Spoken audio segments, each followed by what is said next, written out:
Franklin County Commissioners meeting, June 25th, 2019.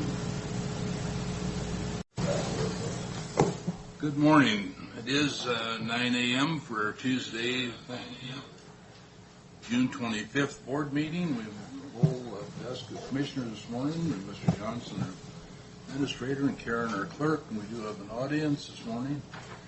If you would join me to the Pledge of Allegiance, please.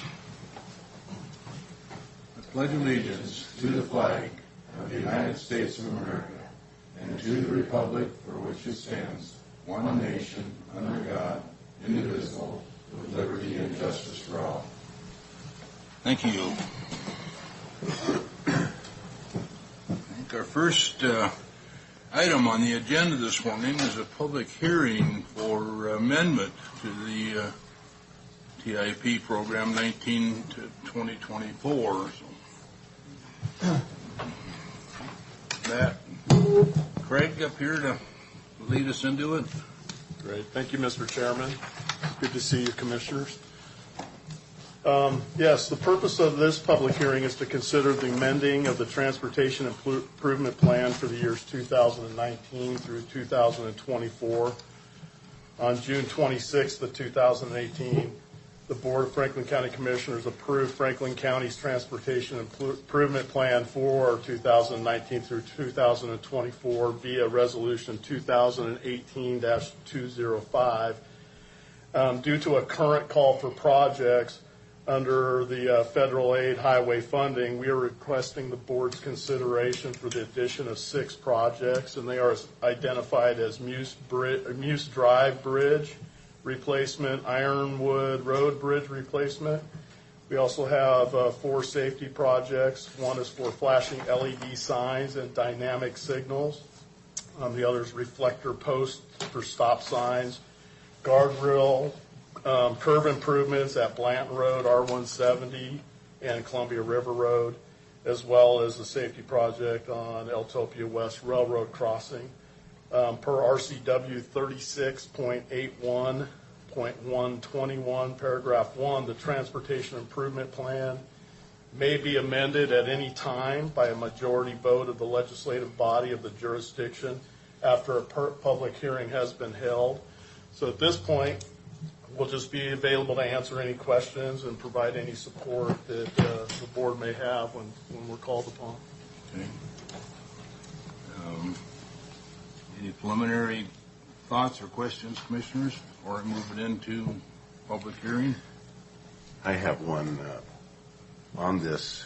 I didn't see anything in here on making the turn lanes on Glade Road out there on the by South Landing. We Yes. got that in the works? That's actually included in the next public hearing. This we're just asking to amend the existing one, and it's based on a current call for projects, both under the bridge bridge programs as well as the safety programs the state. And then Matt, over there on Holly Drive, I just crossed that bridge yesterday. It's getting pretty bad shape. Yeah. We're getting to that point in the bridges that we have. You know, there's, unfortunately with bridges, there's not a lot of call for projects. We had a period of time where there certainly was, and we were able to widen and replace a lot of bridges in the county. Even the last bridge we did on Taylor Flats, there was no bridge funding that was utilized for that. It was actual other federal funding and state funding that we used to replace that. So. But typically when there are calls for projects under the bridge program under BRAC and BROS, which I believe is for off-system bridges, they're far and few between, and usually they're focused strictly on structurally deficient bridges, and the bridges that we've identified currently, I believe, have our lowest structural numbers on them from our calculations. But certainly we have bridges that are 60 plus years old wood structures. The wooden railing is falling down on it. Yeah. So we'll have a look at getting it repaired. Yeah. Yeah. There's pieces hanging down and other ones ready to drop down, and it's just old wooden bridge. And a lot of hay trucks are going across that. Yes. So we wouldn't want one of them to drop into the canal. No, we appreciate it. Anytime anybody gives us any input on on the road system or our bridges, it's welcome, because like we always tell everybody, we can't be every place at once, and Right.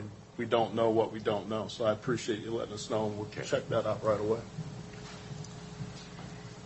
So Matt, it's not common for you to bring us a public hearing for an amendment to a TIP followed immediately by adoption of the new TIP. Would you just articulate for the record why this timing? I think I understand, but It's strictly just a timing issue of when the call for projects were for these specific type of projects. And of course, when the actual adoption of our 6-year TIP occurs. So it happens every once in a while, but it is pretty atypical. So let me fill in the blank what I was hoping you'd say, which is the new TIP that we're about to approve in a few minutes doesn't start until 2020, and this call for projects will be OBE by then. Correct. By events. That's correct. Yes, thank you. Just like to, Yeah. always reminding that when we sit up here and have these discussions, sometimes we have a much better understanding of the background, and it doesn't make a lot of sense to the people listening. And it's an opportunity to help them better understand our process. So I that's why appreciate want that. Thank you. Thanks. With that, we'll move this into public hearing for the 6 items, an amendment to the Transportation Improvement Program 2019 to 2024. Any discussions? Again, anybody? Seeing none, we will close the public hearing. And commissioners, do you have a preference for more questions? Mr. Chairman, I move for approval of Resolution 2019-201, which is entitled 2019-2024 Transportation Improvement Program Amendment Number 1 as presented. I second. All in favor? Aye. Aye. Thank you. Second item on the agenda also is a public hearing, but this one is to adopt the Transportation Improvement Program for 2020 through 2025. Great, thank you. Yes, just to add on to that, as part of the Federal Highway Administration's allocation of funding, each state is required to submit a 6-year statewide transportation improvement plan, which we commonly refer to as a STIP. The Washington State Department of Transportation compiles its plan from the regional transportation improvement plans submitted by the local jurisdictions. The Franklin County Transportation Improvement Plan for 2020 through 2025 covers the anticipated projects for the next 6 years, regardless of funding source. The first 4 years of the plan are fiscally constrained. Matt, why don't you explain for people what that means, please? Probably the best way to explain it is for us is answering the basic question, and it's will the revenues, whether they be federal, state, local, or private, identified in the plan cover the anticipated cost of the projects along with the operation and maintenance of our existing system. So it's really about doing a good job of budgeting and anticipating revenues as opposed to just putting a list of projects together that we would never have any way of funding. I think it's the second part there that is so critical to them is they don't want to create expectations that all these bridges will be replaced, all these roads. Thanks for articulating that again. Yes. Per RCW 36.81.121, the Board of County Commissioners will hold a public hearing to consider the proposed transportation improvement plan and hear testimony in favor of or in opposition to its adoption. Staff has prepared exhibits which can be displayed on the screen, and we can answer any questions and or provide support when called upon by the board. Other than that, I'll silence myself and wait to be called upon. Matt, there's just one thing I would add to your remarks, and that is this is the plan, but as we've just seen with the last action, these plans routinely get adjusted, updated, adopted as new needs become identified, new priorities are established, and new funding sources appear. That is correct. This is a plan, but it is subject and almost certainly will have changes. Yes. Anything? We will actually move into a public hearing then for the adoption of the Transportation Improvement Program 2020 through 2025 as presented by our Matt Mahoney. Discussion, questions, thoughts, concerns? Seeing none, we will close the public hearing then. And Commissioners, what's your preference? Mr. Chairman, move for approval of Resolution 2019-202 entitled Franklin County 6-Year Statewide Transportation Improvement Program, STIP 2020-2025 as presented. Second. All in favor? Aye. Aye. Thank you. Great. Thank you. Sorry we made you talk so much, Craig. Yeah. I'm an engineer, I don't have too much of a problem with that. It is him and his staff, though, that put this together, and they do a great job. So Yes, they do. Thank you. thank you, Tim. This time on our agenda for public comment. We have some comments this morning. We do have another opportunity towards the end of the meeting for comments also. Seeing none, Commissioner, want to pay the bills? Mr. Chairman, we have one voucher item this morning. It is fund expenditures. Move for approval of those expenditures in the total amount of $856,446.77. Note that this has been reviewed and signed off by County Administrator and 2 members of the County Auditor's Office. I second. All in favor? Aye.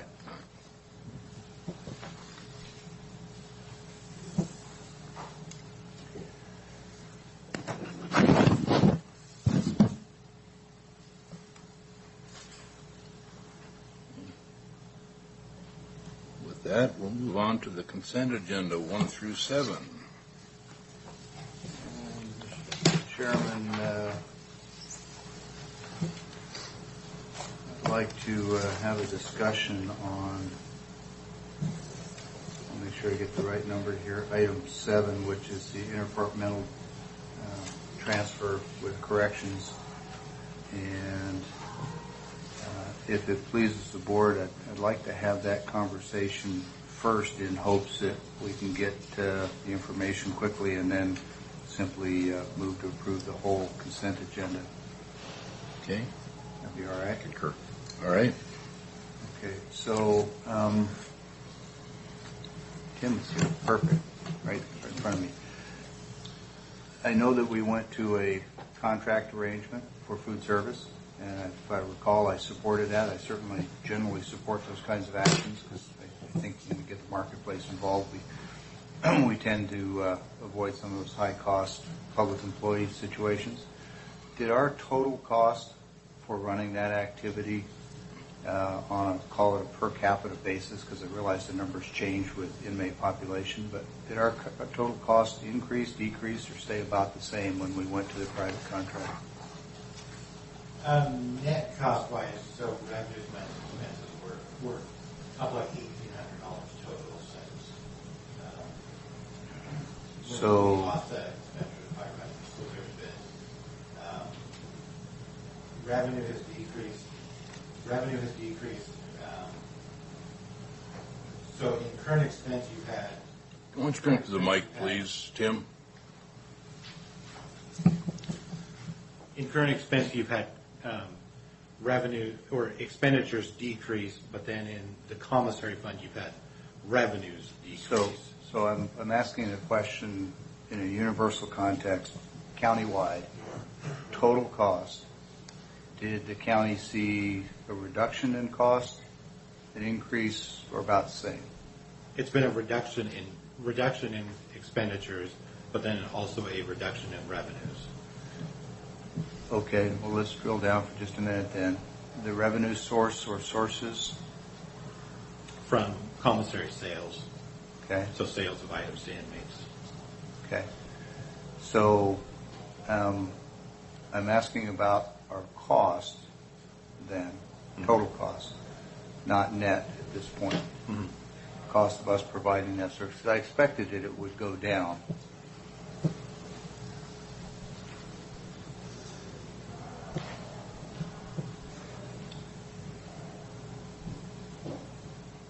Total, so when you look at like 2017 versus 2018, 2 full years, So we started in February 2018 for the contract.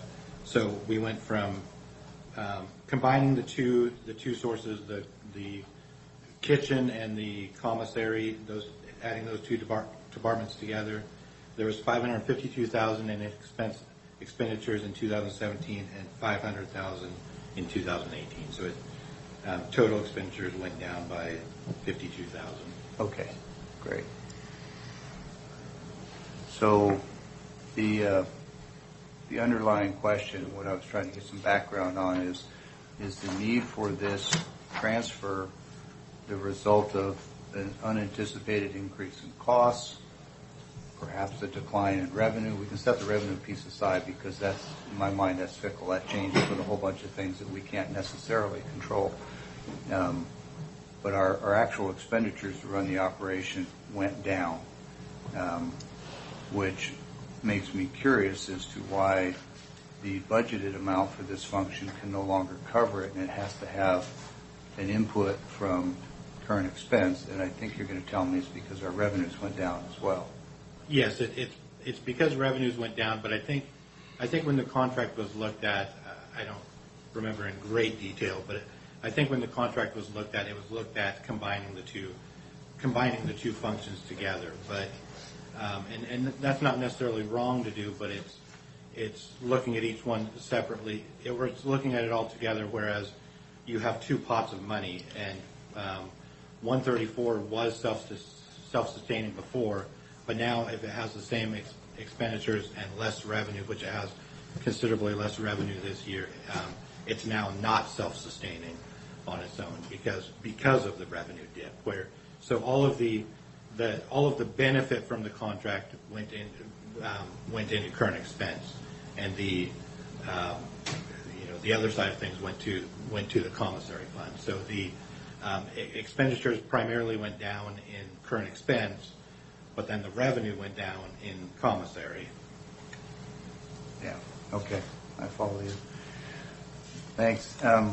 Keith, I'm just going to ask that when we do the budget for next year, that we drill down on this in particular, and we make sure that we get these cost centers in proper alignment, look at whether or not one should be in current expense or not. Right.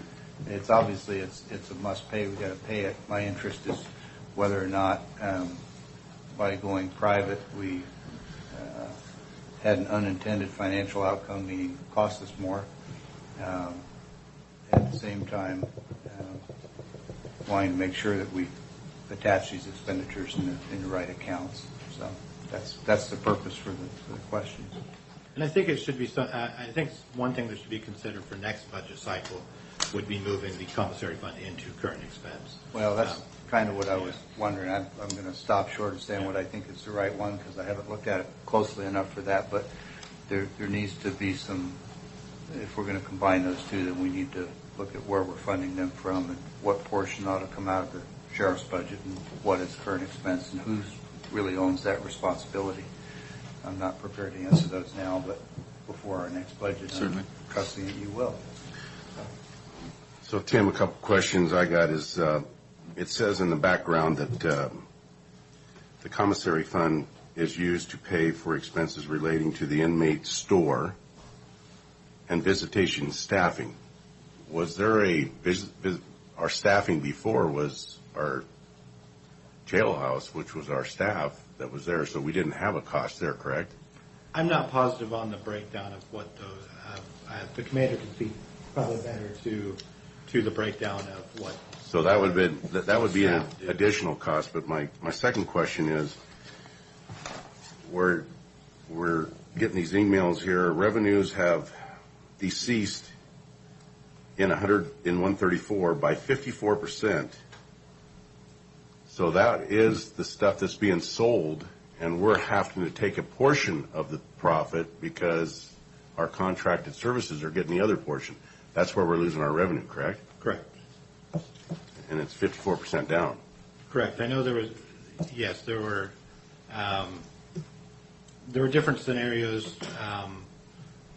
When we did the contract, there were different scenarios where, based on the per price cost of the meals, being provided, then the percentage change that we would collect on the commissary sales as well. And so, I mean, we tried to take I think the most advantageous overall, what we thought we would do best on overall,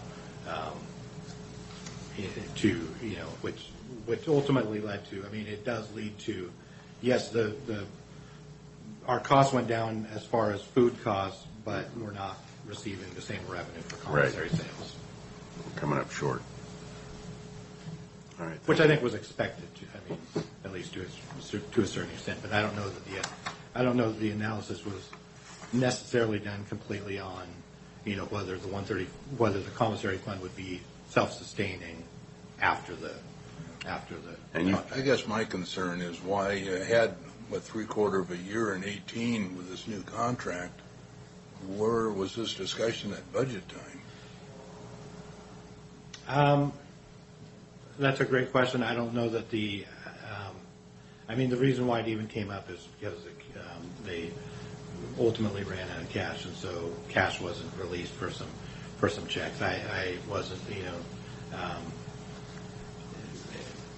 yes, maybe the cash should have been looked at beforehand to be alerted to this, but I can't speak to that as to why it wasn't. And you're projecting that this 120,000 will give us a bumper of 20,000 at the end of the year, correct? Yes. Okay. Yes. All right. So, Mr. Chairman, just to reiterate my comments from earlier, it's a must-pay. It wouldn't appear that the money's available in the sheriff's department, so really, I don't think we have a choice. I just want to restate my earlier request that we drill down into this issue come next budget time and look at whether or not this contract is in fact working out for us. And if it is, great. If it's not, then maybe amend it. And if it's not amendable, then maybe look at reversing it. But it's a pretty big chunk to come up short. So I'll just leave it there. And I don't have any other comments, Mr. Chairman. Do you want me to put this back in with the current expense stack now, or is there? For me, yes. Okay, I'll go ahead and put it back in with current expense. Any further Mr. questions? Chairman, I've moved for approval of rest of current consent agenda. Excuse me. Consent agenda items 1 through 7 as presented. I second. All in favor? Aye. Aye. Thank you.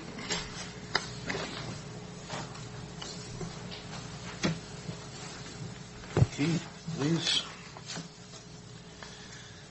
Thank you, Mr. Chairman. We received a request from Michelle Keys, who is organizing a letter-writing effort to representatives in Washington, D.C., specifically the President, Speaker of the House, and Senate Majority Leader, regarding support for the U.S.-Mexico-Canada agreement. USMCA is a intended replacement of the NAFTA agreement that we've lived under for the past 20 years or so. There is some broad bipartisan support for this agreement. The benefit, of course, to the state of Washington and our agricultural producers specifically, to allow them better access to foreign markets, particularly those in Mexico and Canada. There are really three options, I should say. One was she only requested that we sign a signature page that demonstrates our support for asking the administration and congressional leaders to approve the agreement.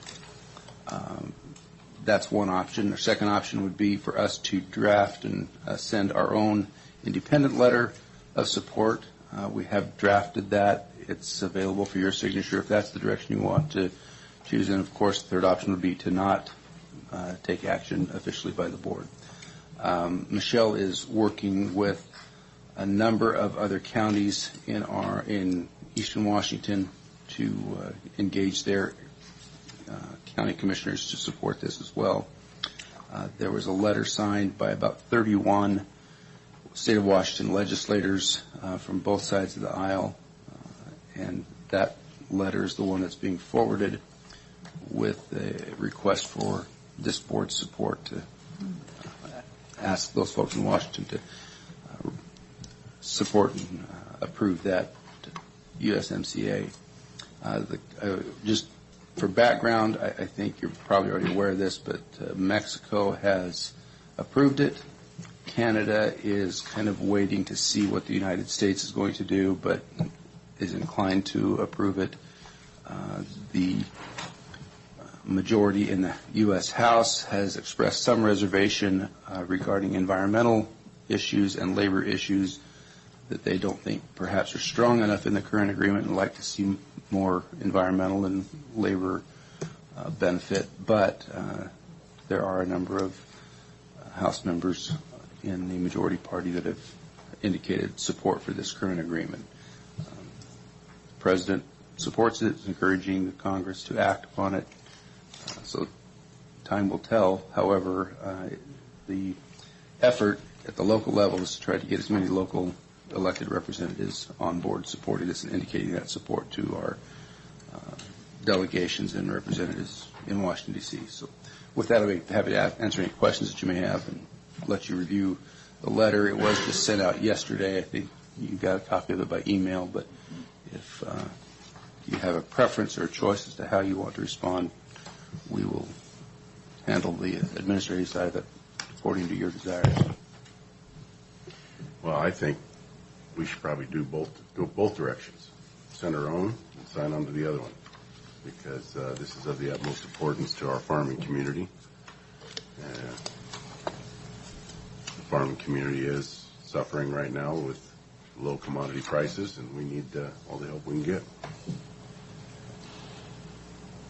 So, Mr. Chairman, I support signing the group letter, not sending a separate independent letter.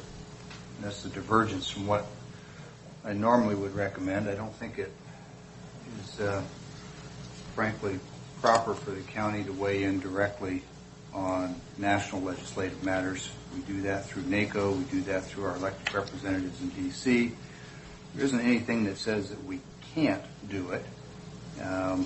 But I'm also aware, having worked in the D.C. environment, how easy it is to run afoul of your federal legislators and the consequences that can come from that. And so when you weigh in on these things, it may feel like you're taking a positive step and expressing an opinion on behalf of your constituents, and in the final analysis, you may harm your constituents inadvertently by running afoul of key legislators who take opposition. And that's why we work through organizations like NACO.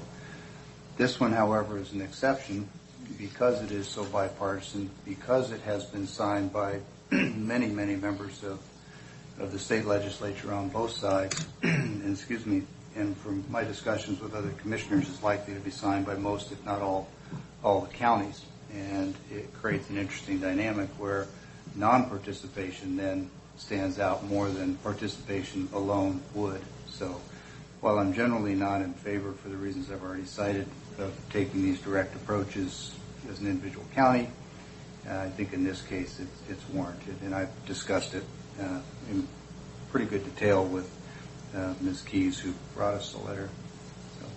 So. Okay. I can support signing this letter, reading it yesterday. Both letters, ours and the... No, just the single letter from the majority. So, Mr. Chairman, with that, I would move that the Board of Commissioners of Franklin County sign a letter as requested to President Trump, Representative Pelosi, Senator McConnell, as presented for our consideration this morning.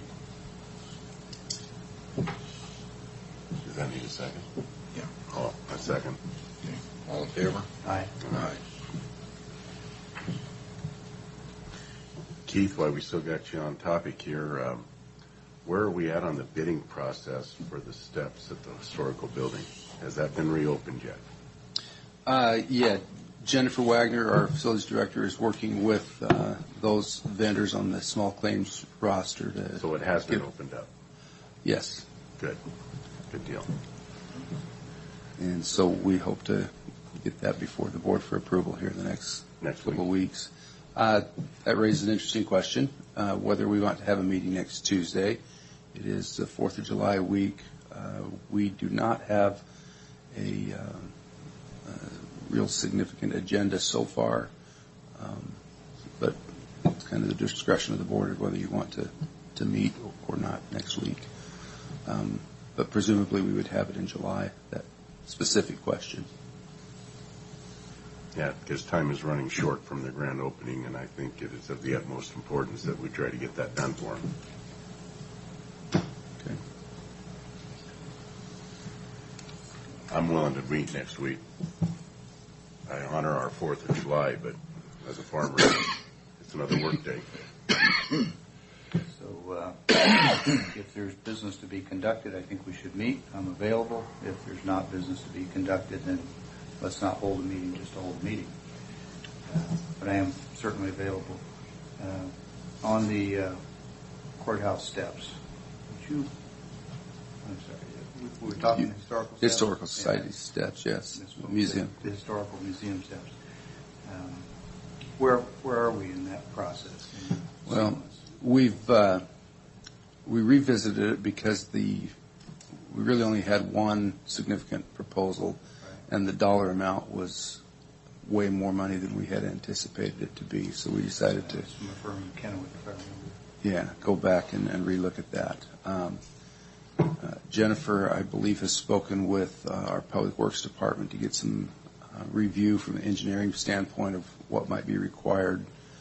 If we could do that for a more simple engineering construction phase, and then taking that information to the potential vendors so that they know exactly what our requirements are going to be to make those modern, meet ADA and other requirements that are a necessary part of a public works project, and then move forward with accepting a bid to complete that project. The project itself is not anticipated to take a long period of time, but it's just a matter of getting the right vendor in there to get it done. Yeah. So let me just take a moment to reiterate a concern I've shared previously, which is as much as I appreciate the support of the Historical Society, both privately and as a commissioner both, we don't own that building. Actually, my understanding is we own the building to the extent that we use it for historical purposes. If we were to try to use it for something else, there's a reversionary clause that goes back to the city. Yeah. So we don't own it. Fair enough. If I tell you I've got a garage over here and you can use it for a certain purpose, use it for anything else, it comes back to me. You don't really own it. So we don't own it. What we own is the responsibility for maintenance and repair. And there's a fine line sometimes between maintenance and repair and a capital improvement. So, again, refresh my memory. Are we simply repairing what's there, or are we making a capital improvement, adding ADA compliance and a ramp? I know the answer is the latter, but... Yeah, we're not adding a ramp. There is a ramp already built into the back of the building to meet that piece of the ADA compliance, but at the front of the current steps, right at the threshold of the door, there's a 2-inch gap that a number of people, 4-inch. Yeah, I went down and watched. Substantial enough that it doesn't meet current code, so as we replace those steps, we would have to accommodate that. So, Keith, who would be responsible if somebody was to trip and fall down there? Would it be the county? Liability-wise? Because we're always talking about lawsuits and stuff. I just want to know who would be responsible for a lawsuit in case somebody was to fall and be hurt. Well, the county could potentially be named as a defendant in litigation. It would be, subject to Historical Society. right. There'd be a number of different defendants in that type of a situation. And we do have an historical society fund with funds in there that we could give a portion to help get this done. The Historical Preservation Fund is to be used for historical preservation purposes, and capital expenses related to that are a viable use of those funds. So I would just offer, which was the point that I was driving to in the midst of our conversation, was that if we're going to begin making capital improvements to buildings, we ought to own them, fee simple, outright. And if we ought to go back to the city and tell them that we're prepared to do this and that we don't have any intentions or plans to use it for anything other than a museum, but we'd like to simplify this relationship if we're going to expend significant funds into making what are arguably capital improvements. I think that's a reasonable request to make of the city. Yeah. So again, I don't oppose doing it. I just don't think we ought to be spending significant money on a building we really don't own. It's on a low interest, a zero cost lease to us until you factor in what it costs to maintain it. So, enough on that. Wait to hear the bids come back. Be interesting. So, When does that bidding process close? I don't know that we've established a specific closing date, but we should be able to have those by the end of this week. But once we open it, don't we have a date established for a close? To give the people putting in bids? Yeah, I don't know that we have a hard date established for closing those bids. Huh. I would think once you opened it up, you would have a closing date so people knew the timeline. Is that how Smile Mile got nudged out of the putting their bid in for paint track? They can include a closing date. I'm not sure that they're required to have that. Huh.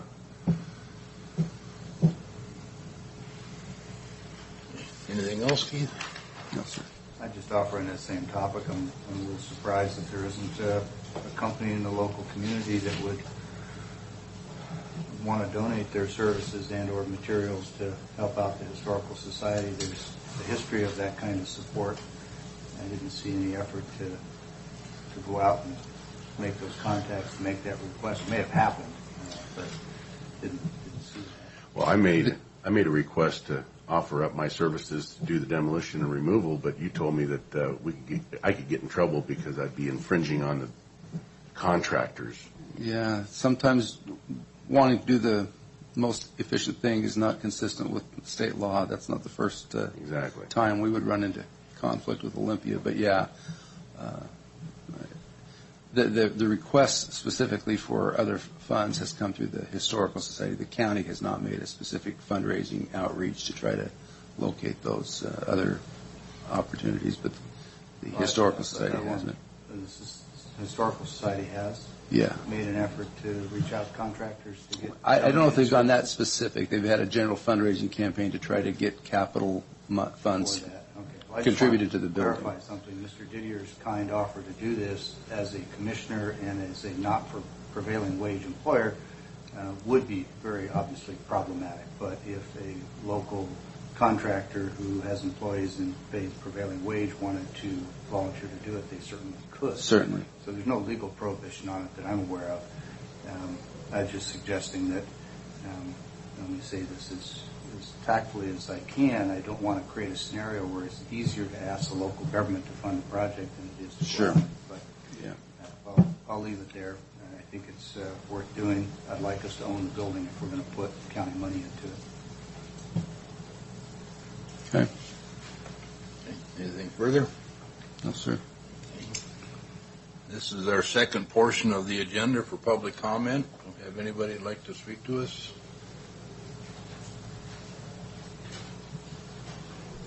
Seeing none.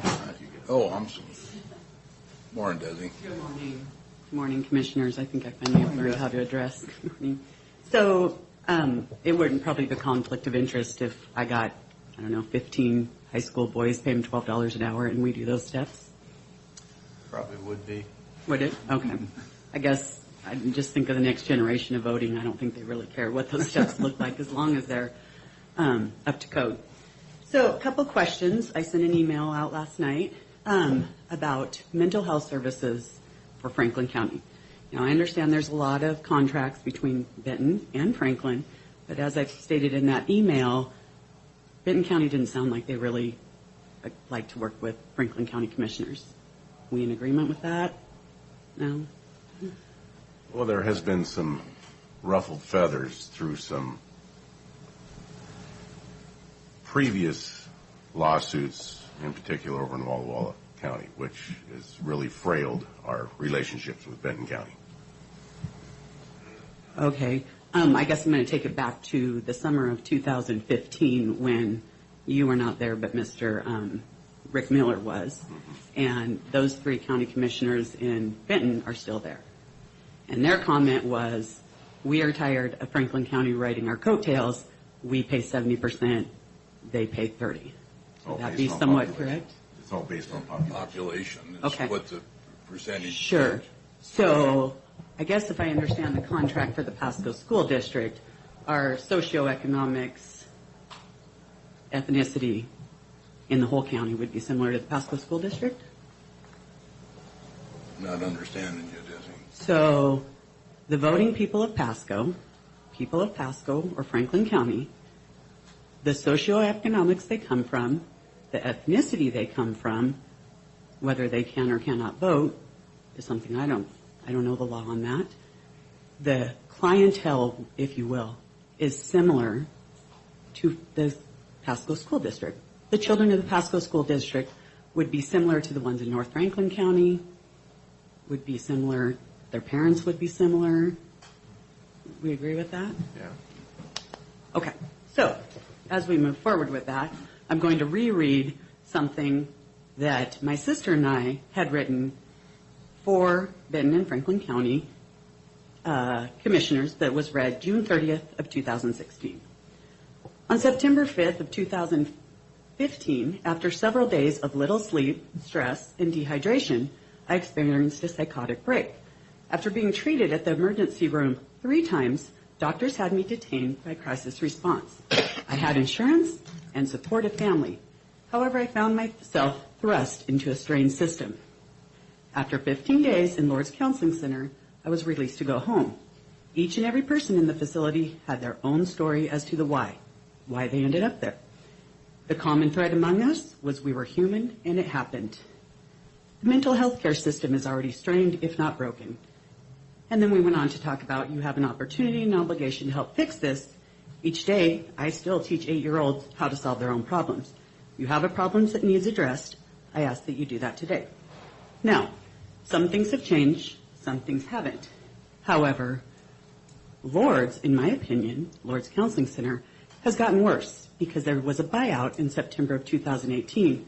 All of a sudden, we are for profit, and that changes the whole game. Are we aware of that? Yeah. So, I ask today that whatever board you sit on, you consider what funding benefits the children of Franklin County, specifically 13 to 18, because some state laws really tie the hands of their parents. Thank you.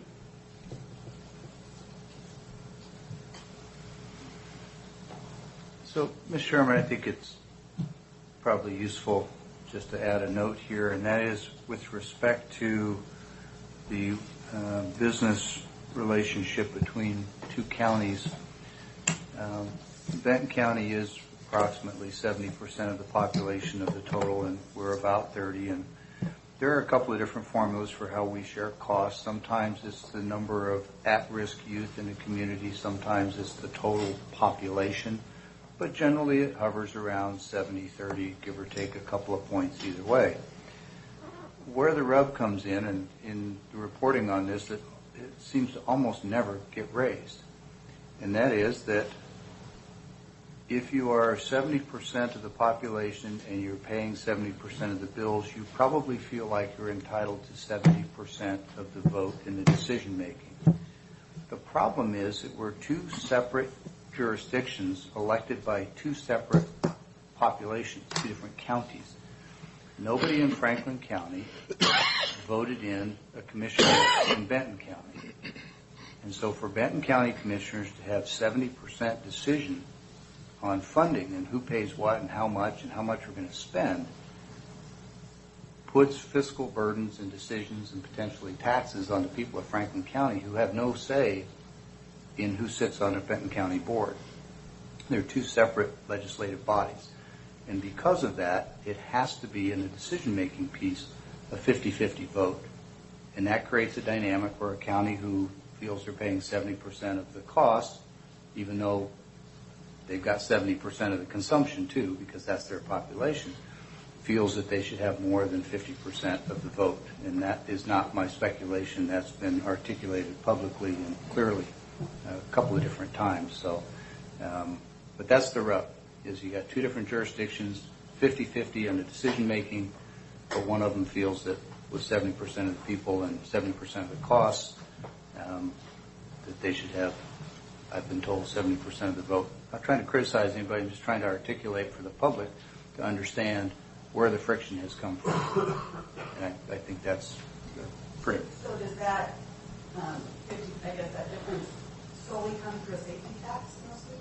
Doesn't matter what the issue is. If there's a vote of the Bi-County Board of Commissioners, all 6 commissioners together, they really are two separate actions. Each county votes separately, and we have to agree. And Can I ask just one more? So last week, Keith, you had right at the end presented a contract that was going to expire for Franklin County Commissioners to sign. I don't know how far in executive session you got with that, but how, am I understanding that contract is done July 1st? The contract with Human Services in the county? That was not a contract that we discussed or extended. I think you might be conflating it with another issue, but yes.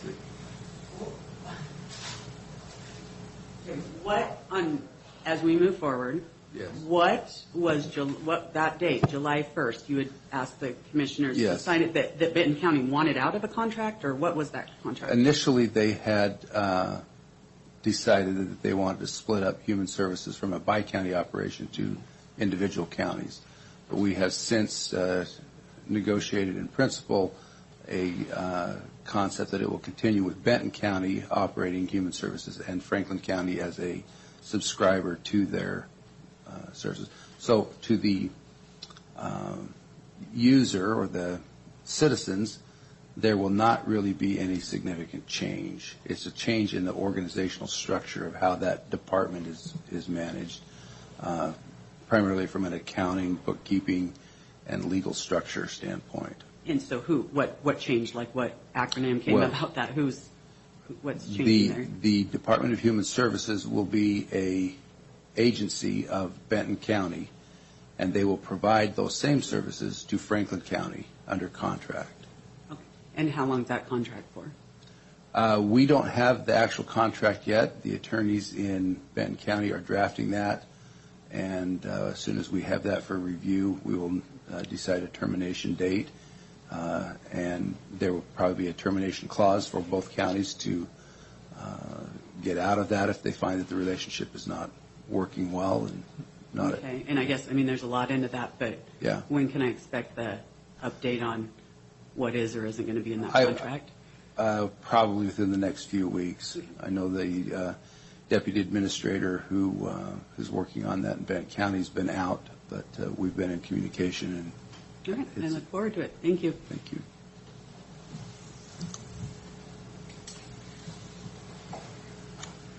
Anything further? Seeing none. Executive session? No. Okay. That's always good news. Is there a decision on July 2nd? Oh, we do need a confirmation if we need to meet on July 2nd or not. If it is going to be a meeting, I'll have to do it by phone. And I had planned on being out of town, but I can be available if I need to. I'd suggest, Mr. Chairman, that we set Thursday midday noon as a decision point based on input from departments as to whether or not they're going to have need of board action. And if that's a little too late in the calendar, maybe Thursday morning, but I'd like to have departments have the opportunity to let us know whether or not they've got anything that can't wait. Yeah, we have asked them to make sure that they alerted us, but we'll follow up with them to see. But right now, Karen, I don't know how many items you've received, but I'm not aware of anything that's particularly time sensitive for next week that couldn't wait till the 9th. I do not have anything unless something comes up last minute. However, Tuesday, I just say that 4 o'clock is the deadline for the filing. So, Okay, You well, can do whatever you want. But I do not have anything on. With that in mind, how did we get an extra consent item added on Friday when the deadline is Tuesday? That was under discussion. Yeah, we can always add or subtract things, but the general deadline for agencies to get their information in is Okay. Tuesday I was afternoon. just curious because that information I didn't receive until Monday, and I was a little, Hence the purpose of a Tuesday deadline, is we try to avoid that as much as possible. Sometimes it's unavoidable, but If it hadn't been for fiscal, it wouldn't have made the cut. Anything further? So we'll know this afternoon after 4 if there's anything coming up for next week. So it's good with me. if there's nothing good of the board, we are adjourned. Thank you.